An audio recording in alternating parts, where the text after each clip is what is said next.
Today we're looking at Juz 28, so make sure to read this Juz today. Assalamu alaikum wa rahmatullahi wa barakatuhu. Firstly, we are getting to the end of these Juz now, so make sure you're reciting them, you're contemplating over them, and you continue this habit outside of the month of Ramadan. You've built the habit during the month of Ramadan, so a good Muslim reads the one Juz a day for 30 days and does that every month, so hopefully you can also stick to that. Anyway, the Juz 28 contains 9 surahs. Most of them are Meccan surahs. As these surahs are short and revealed at different points in time, the themes are diverse.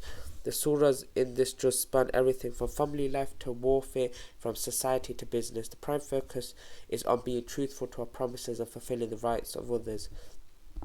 The juz begins with Surah Al-Mujadala, the dispute, the only surah in the Quran that has the name Allah in every verse.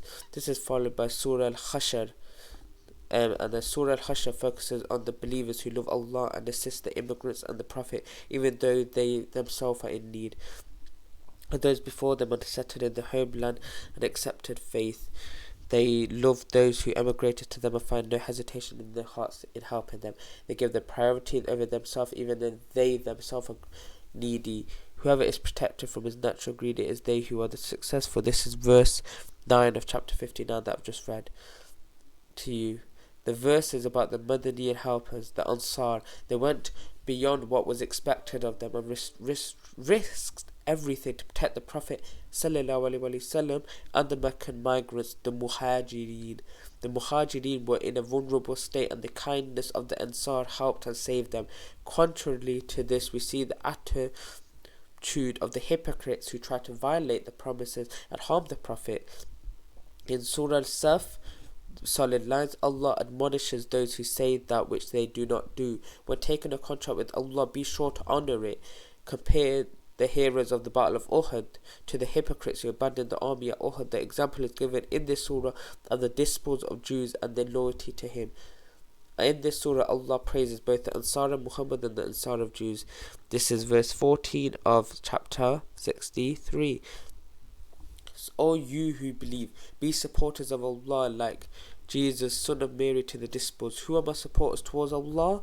The disciples said, we are Allah's supporters. So a group of the children of Israel believed while another group disbelieved. We supported those who believed against their foe, so they became dominant. Surah Al-Munafiqun, the hypocrites, discusses the hypocrites who broke their promises and undermined the mission of the Prophet. In Surah Al-Saf and Surah Al-Munafiqun, we see two opposite types of people, those who obey Allah and those who betray Islam. The focus is on the covenant of fulfilling the rights of Allah and the rights of the believers. In between these two surahs is Surah Jummah, the day of congregation, reminding us to leave our business and rush to remember Allah on Friday for Jummah prayer. In these verses, Allah is telling us to remember to focus on our prayer during Jummah, not to drag our feet with our minds still in our business. Those who pursue this world would undermine their commitments. Those who focus on the afterlife will pursue it with excellence, with ihsan. So in verse 9 of chapter 62, O you who believe, when the call is made for prayer on congregation day, hasten to the remembrance of Allah and drop all business. That is better for you if you only knew.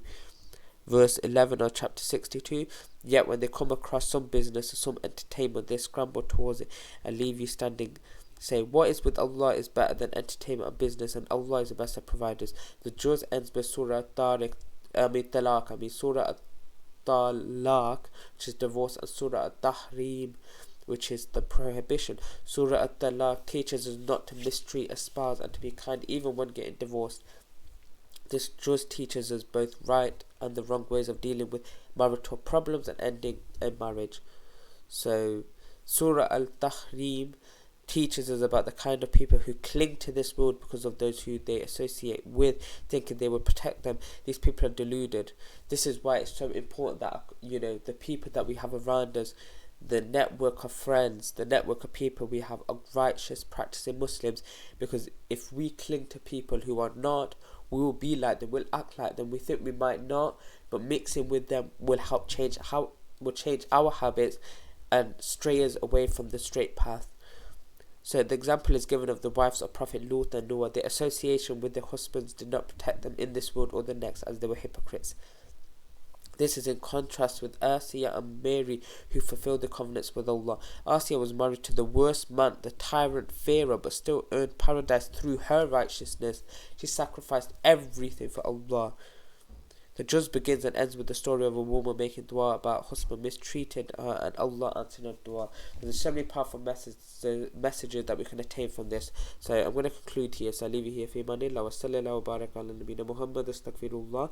Assalamu alaikum wa rahmatullahi wa barakatuh.